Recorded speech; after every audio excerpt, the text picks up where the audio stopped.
نحمده ونصلي ونسلم على رسوله الكريم اما بعد فاعوذ بالله من الشیطان الرجیم بسم اللہ الرحمن الرحیم انا اعطیناک الکوثر فصل لربک وانحر ان شانئک هو الابتر اللهم صل على سیدنا و مولانا محمد وعلى آلہ وبارک وسلم وصلی علیہ۔ میرے عزیز دوستو، آج یکم ذو الحجہ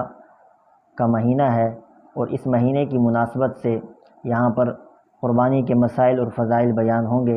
میرے واجب الاحترام دوستو، اللہ رب العزت نے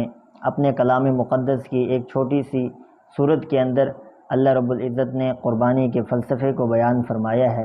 اللہ رب العزت ارشاد فرماتے ہیں، انا اعطیناک الکوثر فصل لربک وانحر ان شانئک هو الابتر۔ میرے واجب الاحترام دوستو، سورہ کوثر کی دوسری آیت میں اللہ رب العزت نے ایک چھوٹی سی آیت کے اندر دو مسئلوں کو بیان فرمایا ہے۔ پہلا مسئلہ اللہ فرماتے ہیں فصل لربک وانحر، امام الانبیاء صلی اللہ علیہ وسلم کو حکم ہے، آپ کے توسط سے پھر ساری امت کو، قیامت تک آنے والے انسانوں کو یہ حکم ہے۔ اللہ فرماتے ہیں فصل لربک، کہ نماز پڑھیے اپنے رب کے لیے، اس سے عید کی نماز مراد ہے۔ آگے اللہ فرماتے ہیں وانحر، اور قربانی کیجیے، اللہ کے راستے میں قربان کیجیے جانوروں کو۔ تو میرے واجب الاحترام دوستو، علماء کرام نے یہاں پر ایک نقطہ بھی بیان فرمایا ہے کہ علماء کرام فرماتے ہیں اللہ رب العزت نے یہاں ایک ترتیب بیان کر کے یہ واضح فرما دیا کہ فصل لربک وانحر میں اللہ نے نماز کو پہلے رکھا ہے، قربانی کو بعد میں رکھا ہے۔ تو اس سے ثابت ہو گیا کہ عید کی نماز پہلے ہے، قربانی بعد میں ہے۔ اگر کوئی شخص عید نماز،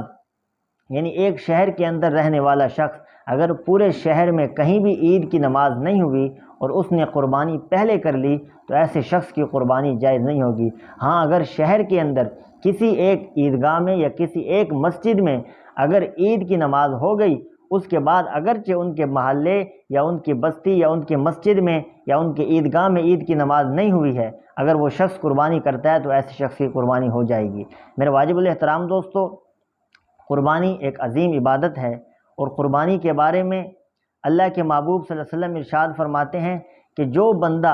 جس بندے کے پاس استطاعت ہو قربانی کرنے کی، یعنی جو بندہ صاحب نصاب ہو، اس کے پاس مال ہے، وہ قربانی کر سکتا ہے، لیکن اس کے باوجود قربانی نہیں کر سکتا، تو حدیث مبارک کے الفاظ ہیں، امام الانبیاء صلی اللہ علیہ وسلم فرماتے ہیں فلا یقربن مصلانا، اتنے سخت وعید ہے کہ قربانی کے اسباب ہوتے ہوئے اگر وہ قربانی نہیں کرتا تو امام الانبیاء صلی اللہ علیہ وسلم فرماتے ہیں کہ ایسے بندے کو چاہیے کہ وہ ہماری عیدگاہ کے بھی قریب نہ ہو، ہماری عیدگاہ کے بھی قریب نہ آئے۔ اتنے سخت الفاظ ہیں۔ لیکن میرے واجب الاحترام دوستو، آج کل ہمارے معاشرے کے اندر کچھ غلط فہمیاں ہیں، ان میں سے ایک غلط فہمی یہ ہے کہ آج کل یہ ہے کہ یہ نہیں دیکھتے کہ صاحب نصاب کتنے بندے ہیں۔ گھر کے اندر مثلاً 6 افراد ہیں، 2 میاں بیوی ہیں، 4 ان کے بچے ہیں، تو اب وہ یہ نہیں دیکھتے کہ میرے بچوں میں سے کتنے صاحب نصاب ہیں، کتنے نہیں ہیں، میری بیوی صاحب نصاب ہے یا نہیں ہے، یہ چیز نہیں دیکھتے، بلکہ بس انہوں نے ذہن میں بٹھا لیا ہے کہ ایک گھر کے اندر ایک قربانی کی جائے گی، ایک حصہ رکھا جائے گا یا 2 حصہ رکھا جائے گا۔ حالانکہ شریعت نے ہمیں اس چیز کا پابند نہیں بنایا،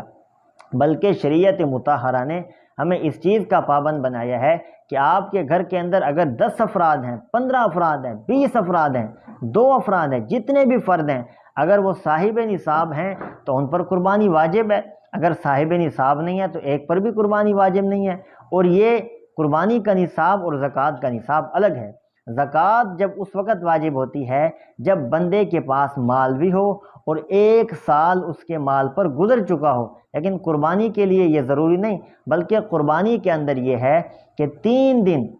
جو قربانی کے ایام ہیں، 10 ذو الحجہ، 11 ذو الحجہ اور 12 ذو الحجہ، جو 3 دن ہیں، ان 3 دنوں میں اگر کوئی بندہ صاحب نصاب ہے، اس کے پاس اتنی مالیت ہے کہ وہ نصاب کو پہنچ جاتی ہے، تو اس بندے پر قربانی واجب ہے۔ پھر یہ بھی ہے کہ عورت پر قربانی واجب ہوتی ہے لیکن وہ قربانی نہیں کرتی، تو اس سے وہ عورت گناہ گار ہوگی۔ اسی طرح اگر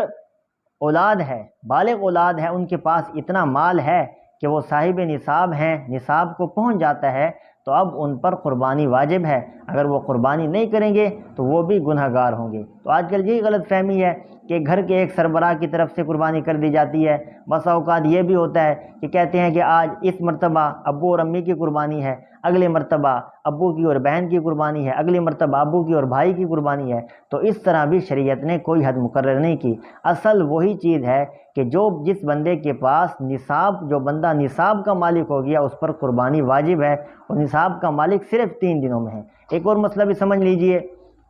کہ قربانی جو ہے یہ مسافر پر واجب نہیں ہے۔ جو مثلاً کوئی شخص ہے 9 ذوالحجہ تک وہ اپنے شہر میں رہا، پھر 9 ذوالحجہ کے بعد 9 ذوالحجہ کے دن، اسی دن یا عصر کے وقت وہ وہاں سے نکل کر دوسرے شہر میں چلا گیا، سفر کی نیت سے چلا گیا، کوئی عذر پیش آ گیا اس نیت سے چلا گیا، مسافر ہے مقیم، اس نے 15 دن سے اوپر کی نیت نہیں کی ہے، تو ایسا شخص مسافر ہے۔ تو اب اگر وہ شخص وہاں پر جا کر قربانی کرنا چاہے، نفلی قربانی کرنا چاہے تو کر سکتا ہے، لیکن اس پر قربانی واجب نہیں ہے۔ اسی طرح کوئی شخص ایسا تھا پہلے مسافر تھا، لیکن جب وہ دن آئے تو جب 10 ذوالحجہ کا دن آیا تو اس نے یعنی کہ اپنی نیت بڑھا لی، 15 دن کی نیت کر لی، تو وہ شخص مقیم ہو گیا، اب اس پر قربانی واجب ہو جائے گی۔ تو میرے واجب الاحترام دوستو، اسی طرح اور بھی بہت سے مسائل ہیں کہ جن مسائل کے اندر ہم لوگ بہت زیادہ بے اعتدالی کرتے ہیں، شریعت کا ہم لحاظ نہیں کرتے۔ ہمیں چاہیے کہ ہم شریعت اور سنت کے مطابق جس طرح حضور اکرم صلی اللہ علیہ وسلم نے ہمیں قربانی کا حکم دیا ہے اس طرح قربانی کریں۔ ہم دیکھا دیکھی میں نہ آئیں کہ فلاں بندے نے، فلاں ہمارے ہمسائے نے اتنے ہزار کا جانور لیا ہے، اتنے لاکھ کا جانور لیا ہے، ہم اس سے بڑھ کر لیں گے نہیں، بلکہ ہم اللہ کی رضا کے لیے قربانی کریں، کیونکہ رسول اللہ صلی اللہ علیہ وسلم نے ارشاد فرمایا کہ اللہ رب العزت کو قربانی کے دن کے اندر جانور کے خون سے زیادہ کوئی چیز اللہ کو عزیز نہیں ہے، کہ جب بندہ قربانی کرتا ہے اور جانور کا خون بہتا ہے تو اللہ کو اس دن کے اندر سب سے زیادہ یہی عبادت بندے کی جو ہے نا اللہ کو پسند ہوتی ہے۔ تو آدمی کو چاہیے کہ جتنا ہو سکے، آدمی کے پاس اختیار ہے، اپنے لیے بھی قربانی کرے، جو بچے ہیں ان بچوں کے لیے قربانی کرے، اپنے بڑوں کے ایصال ثواب کے لیے قربانی کرے۔ اور آخری بات یہ عرض کروں گا کہ ہمارا حق بنتا ہے، ہم حضور اکرم صلی اللہ علیہ وسلم کے امتی ہیں، امام الانبیاء صلی اللہ علیہ وسلم جس طرح پوری امت کے لیے قربانی کیا کرتے تھے، آج اگر کسی کے پاس اتنی وسعت ہو، کسی کے پاس اتنی طاقت ہو، تو وہ بندہ، ہمارا ایک حق بنتا ہے، ہم حضور کے امتی ہیں، ہمیں چاہیے کہ ہم ایک قربانی جس طرح ہم اپنے لیے رکھتے ہیں، اپنے والدین کے لیے رکھتے ہیں، اپنے بڑوں کے لیے رکھتے ہیں، ہمارا یہ حق اور ہمارا فرض بنتا ہے کہ اللہ نے اگر ہمیں طاقت دی ہے تو ہم ایک حصہ قربانی کا حضور اکرم صلی اللہ علیہ وسلم کے لیے رکھ دیں۔ یقیناً یہ ہماری نجات کے لیے کافی ہوگا۔ دعا ہے اللہ تعالیٰ سے جو کہا جو سنا اس پر عمل کرنے کی توفیق نصیب فرمائے۔ اللہ تعالیٰ ہمیں اس قربانی کے مہینے میں، اور جو قرآن کریم کے اندر اللہ تعالیٰ نے ان 10 راتوں کی قسم کھائی ہے، علماء کرام بعض علماء فرماتے ہیں کہ اس سے یہ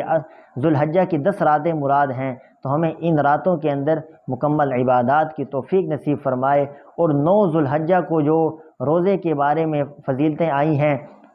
کہ اگر 9 ذوالحجہ کا بندہ روزہ رکھے تو اس روزے رکھنے کی وجہ سے حضور اکرم صلی اللہ علیہ وسلم نے فرمایا کہ 1 سال پچھلے اور 1 اگلے سال کے گناہوں کا کفارہ ہو جاتے ہیں۔ تو میں آپ سے یہی درخواست کروں گا کہ کوشش کریں کہ 9 ذوالحجہ کا روزہ رکھیں، اور مکمل 10 دن جو ہیں 9 دن یہ روزے رکھیں تو اس کا بڑا ثواب ہے۔ اور 9 ذوالحجہ کے روزے کی فضیلت یہ ہے کہ ایک روزے رکھنے کی وجہ سے 1 سال پچھلے بھی گناہ معاف ہو جائیں گے، 1 سال اگلے سال کے بھی گناہ معاف ہو جائیں گے۔ دعا ہے اللہ تعالیٰ سے